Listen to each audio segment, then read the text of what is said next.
चला तर भावांनो, आज आपल्याकडं 8 चॅनलचा DVR आहे हा CP प्लसचा. याचा आपण पासवर्ड वगैरे सर्व विसरून गेलो आणि ईमेलही दुसरा रजिस्टर आहे, त्याच्यामुळं याला आपल्याला पासवर्ड रिसेट करण्यात फुल प्रॉब्लेम होत होता.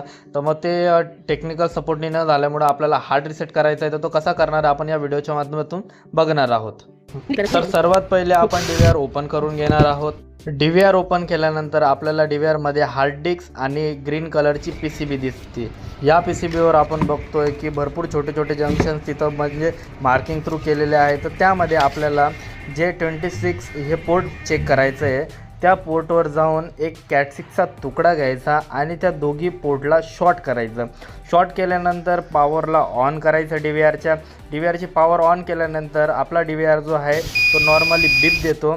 ती एक बीप झाल्यानंतर तो 40 ते 30 सेकंदामध्ये रिटर्न चालू होतो.